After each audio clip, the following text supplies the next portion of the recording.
Hi, everybody. Dennis Prager. And I have a professor of pharmaceutical economics and policy. He's at the Department of Health and Pharmaceutical Economics at the University of Southern California. Professor Dr. Joel Hay. And Professor Hay, welcome to the Dennis Prager Show. Thanks, Dennis. Thanks for having me on. Well, I loved your piece that you wrote, not even in the immediate past, the beginning of April at the National Review. There is it's not a majority, but there is a body of opinion that we have gone too far. I am of that opinion, and you are of that opinion. And given your status at a university, at a major university, and in the field, it gives you more clout than it gives me. All I use is common sense, but you have common sense and knowledge. My first question, then, is about your peers. Yes. What is the state of epidemiology and others? If you and I believe that there has been an overreaction, it has been induced by people in the sciences, by experts. Why is that? That's an excellent question, Dennis. There are certainly cognition biases among everyone, including scientists, and later we go back and we learn how these cognition biases work, and we're kind of shocked at how we are often subject to them ourselves. In fact, one of the experts in this whole field is Daniel Kahneman, a Nobel Prize-winning psychologist. Ironically, he won his Nobel Prize in economics, my field, excellent researcher. But he, like so many other scientists, is, as far as I could tell, listening to him last week, part of the alarmist crowd. Even though he understands cognition bias, he couldn't apply it in this particular case. Wow, is that interesting? There's so much evidence that this is it's not an actual fake virus. It's a virus, but it doesn't do that much damage. It at worst is maybe 1 or 2 times a normal flu season is what we're talking about, and yet we've shut down the whole globe, which makes really absolutely no sense.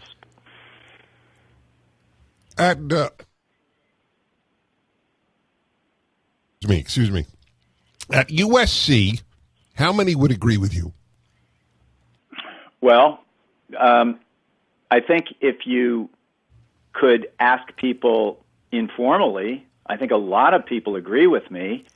I think the problem is that there is a maintained wisdom that is in line with the official policy of this government, certainly the state government of California and other state governments, and also to a large extent the federal government and many other countries. I think the reality is, though, that a lot of my junior colleagues are not going to get up front and talk about this because they're worried about their careers, they're worried about their jobs. I mean, we've already seen, 22 million people fired or losing their jobs in this country in a matter of less than a month of this social lockdown nonsense. So certainly I can understand that my junior colleagues are fearful. I'm very glad that I'm a full professor. I'm tenured, and I know there's a lot of people at my university and certainly many others that would like to have me fired tomorrow. Let's see how well academic freedom holds up. I hope it holds up. But I've been through this before, Dennis, and I know you have too, with HIV/AIDS and all the alarmism on that. And, of course, the alarmists tried to have my head back then, too. I got death threats back then, as did a lot of the people that tried to give out, ironically, good news that, hey, this isn't as bad as everybody thinks or a lot of people think. And it's not going to get any worse. In fact, it'll only get better. And we need to relax, calm down, get back to work, and think about things rationally and logically.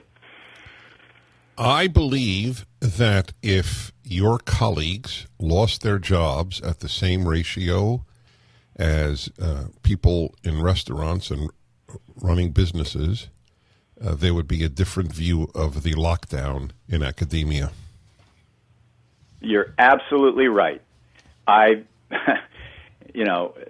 all this is hold over, on, tell me that. Don't forget that point. I have to take a break. The professors get their salaries, folks. So those of you who have no salary aren't going to get much empathy in that world. Okay, everybody. As I've told you, the rarest of all the good traits is courage. I have a man on who has it. Professor in the Department of Health and Pharmaceutical Economics at the University of Southern California, who is convinced, as I am, that there's been a hysterical overreaction and that the overreaction has been more dangerous than the COVID-19. So I had asked you, and then I want to go on to other matters, but I asked you, would there be perhaps a different position if professors or scientists lost their income to the same degree that non-scientists are? Yeah, I think that's an excellent point, Dennis. I think that the people that are making the decisions are comfortable and well cosseted in their nice jobs and secure financial situations, lots of stability, and certainly academics and professors are in that group, and they're the ones that have been out there pushing these social isolation policies on the basis of no evidence. I don't think if they were one of the people that lost their jobs that they would have looked at that simply. They would have tried to see where is the evidence to support all these lockdowns, and the answer is there isn't any, certainly not with the COVID-19 virus. There's no evidence that any of these measures have any value whatsoever. Yeah, well, they answer, the only reason it's at the low numbers, relatively speaking, that it is because of the lockdown. What is your answer? There's tons of answers to that. We got Sweden, where they didn't do the lockdowns. And they'll say so. Sweden has twice the number of deaths proportionately to Norway and Denmark. Well, but Sweden is way below the rest of Europe. And playing this death count game has its own problems, which we can get to. But even if we want to play the death count game, Sweden is way better than most countries in Europe. Their death rate is substantially better than all the major countries of Europe, including the United Kingdom, France, Italy, Spain. Only Belgium, Germany is Netherlands. better. And I'll ask you about Germany. You're right. Germany is better. And but again, these death count games are a little silly because there really is no uniformity to how deaths are coded.